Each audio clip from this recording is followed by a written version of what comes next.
पुर्तगाल में बहुत सारे लोगों ने जाके अपनी फाइल लॉक करवाई, उनको उनकी टीआरसी मिल गई। पॉइंट नंबर 2, फैमिली अपॉइंटमेंट के ऊपर बात करेंगे। लीगल इन्फॉर्मेशन है वो आपके साथ मैं थ्रू केस बाई केस आप लोगों के साथ शेयर कर दूंगा। लोगों को एंटरटेन कर रहे हैं जिनका टीआरसी रिन्यू हो चुकी है और अभी तक उन्होंने अपनी फैमिली नहीं बुलाई, इसके ऊपर डिस्कशन करूंगा। इनकी जो डिटेल है हम नेक्स्ट वीडियो में लेके जाएंगे। इस वीडियो में करेंगे तो hi guys, welcome to my YouTube channel, welcome to another interesting vlog. एक नई इन्फॉर्मेटिव इंटरेस्टिंग वीडियो लेके मैं आप लोगों के पास आया हूँ। पुर्तगाल में बहुत सारे लोगों ने जाके अपनी फाइल लॉक करवाई, उनको उनकी टीआरसी मिल गई, कुछ लोगों को पासपोर्ट भी मिल गया, उनको पीआरसी भी मिल गई, जिसको परमानेंट रेजिडेंस कार्ड भी कहते हैं या परमानेंट रेजिडेंसी भी कहते हैं। लेकिन इस वीडियो में मैं आप लोगों के साथ ये शेयर करने जा रहा हूँ कि पुर्तगाल के अंदर अगर आप जाना चाहते हैं, स्टिल जाना चाहते हैं, कोई 88, 89 आर्टिकल ओपन नहीं है, फिर भी कौन सी इमिग्रेशन ओपन है।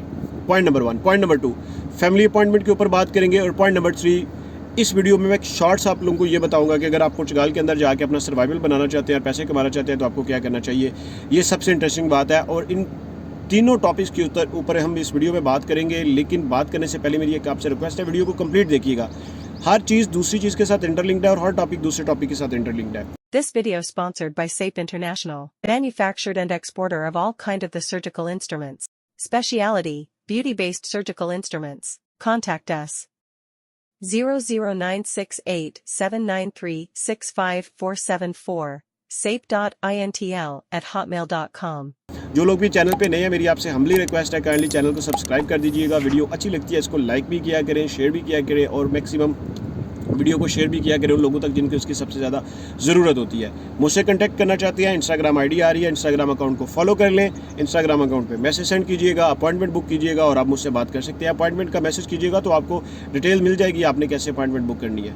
अब बात करते हैं स्टेप बाय स्टेप इस चीज़ के ऊपर। सबसे पहले हम बात करते हैं कि जी पुर्तगाल में 88 और 89 तो आर्टिकल तो लॉक है, मतलब कि लॉक का मतलब यह है कि वो बंद हो चुका है। अब फर्दर कोई अगर अपनी फाइल लॉक करना चाहता है और पुर्तगाल में जाना चाहता है तो उसके पास क्या सिनेरियो है, वो किस फॉर्म में जा सकता है। अगर तो वो यूरोप में है तो किसी भी फॉर्म में पुर्तगाल में मूव करना चाहता है तो वो जाके मूव करे, अपना बिजनेस स्टार्ट करे और उसको उसकी टीआरसी जो है चीज़ें मिल जाएंगी। एक चीज़ तो यहाँ पर मैं क्लियर कर देता हूँ।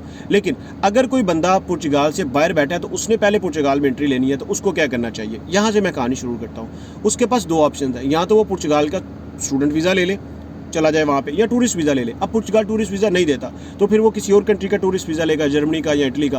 किस कंट्री का टूरिस्ट वीज़ा लेना चाहिए, पहली और पिछली वीडियोस आप देखेंगे आपको ये भी आइडिया हो जाएगा। अब ये यहाँ तक तो आपने वीज़ा ले लिया। अब वीज़ा लेने के बाद आप पुर्तगाल में आते हैं तो फाइल लॉक तो नहीं हो रही, तो फिर आपको कैसे मिलेगी आपकी टीआरसी। तो स्टूडेंट जब वीज़ा लेके आते हैं, तो जब आप स्टूडेंट केस के ऊपर आते हैं तो आपको आपकी टीआरसी इमीडिएटली मिल जाती है। This video sponsored by SAPE International, manufactured and exporter of all kind of the surgical instruments. Speciality, beauty-based surgical instruments. Contact us. 00968-793-65474, sape.intl@hotmail.com. इस वीडियो को जो स्पॉन्सर कर रहे हैं वो करिए सेप इंटरनेशनल। सेप इंटरनेशनल से रिलेटेड कोई भी आपको इन्फॉर्मेशन चाहिए, कुछ आप बाय करना चाहते हैं तो आपको कॉन्टैक्ट डिटेल्स मिल जाएंगी, आप वहाँ से कॉन्टैक्ट कर सकते हैं। आप स्टूडेंट वीज़ा के ऊपर आते हैं और आपको आपकी टीआरसी मिल जाती है। अब स्टूडेंट वीज़ा से थोड़ा सा बाहर निकल जाए, अब आप स्टूडेंट वीज़ा से थोड़ा सा बाहर निकले हैं तो आप देखते ये है कि आपको वहाँ पे कोई कामकाज भी करना पड़ेगा, या फिर आपने कुछ वहाँ पे भी ये कह लें कि आपने कुछ जॉब भी करनी है, आपके पास कोई जॉब कॉन्ट्रैक्ट भी नहीं है। बहुत सारे लोग ऐसे हैं जो वहाँ पे रहते तो हैं लेकिन उनकी फैमिलीज़ वहाँ पे नहीं है, उनको भी बुलाना चाहते हैं वो। तो फैमिली अपॉइंटमेंट के लिए जो सबसे ज़्यादा मैसेजेस आते हैं, मैं उनमें एक चीज़ क्लियर करना चाहता हूँ कि जो स्टूडेंट्स हैं अगर उनकी कोई फैमिली है तो वो अपनी फैमिली को बुलाना चाहते हैं, तो उनके पास अगर टीआरसी है तो वो इमीडिएटली अपनी फैमिली को बुला सकते हैं। उसके लिए एक सिंपल सा तरीकाकार है, आप अपने लॉयर को पास चले जाएं। लॉयर के पास नहीं जा सकते तो आप एक काम कीजिएगा, मुझे टेक्स्ट सेंड कीजिएगा, अपॉइंटमेंट बुक कीजिएगा।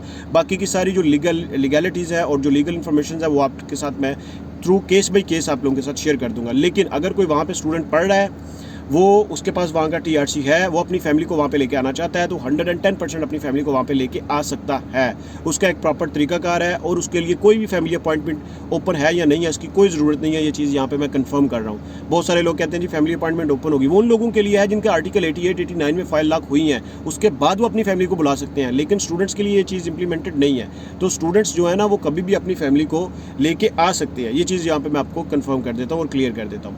अब थर्ड हम इस पॉइंट पे चलते हैं कि जी फैमिली अपॉइंटमेंट वो जिन लोगों के लिए आर्टिकल 80 और 89 में फाइल लॉक हुई है उनके लिए क्या स्टेप है। तो सबसे पहले उन लोगों को एंटरटेन कर रहे हैं जिनका टीआरसी रिन्यू हो चुकी है और अभी तक उन्होंने अपनी फैमिली नहीं बुलाई, तो वो भी अपने लॉयर के पास जाके अपना केस सबमिट कर सकते हैं और वो भी अपनी फैमिली को इमीडिएटली बुला सकते हैं।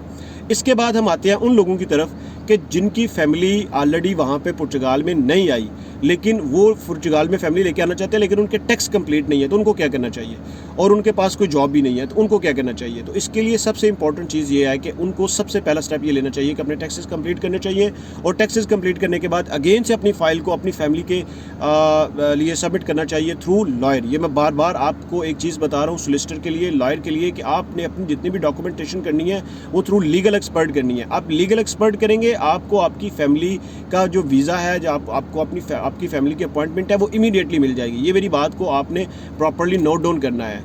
इसके बाद हम इसी वीडियो में मैंने थर्ड पार्ट पे ये शेयर किया था कि अगर कोई वहाँ पे आ जाता है पुर्तगाल में तो उसको क्या करना चाहिए। मैं 3 बिजनेसेस के ऊपर डिस्कशन करूँगा, इनकी जो डिटेल है हम नेक्स्ट वीडियो में लेके जाएंगे। इस वीडियो में करेंगे तो बहुत सारी लंबी वीडियो हो जाएगी।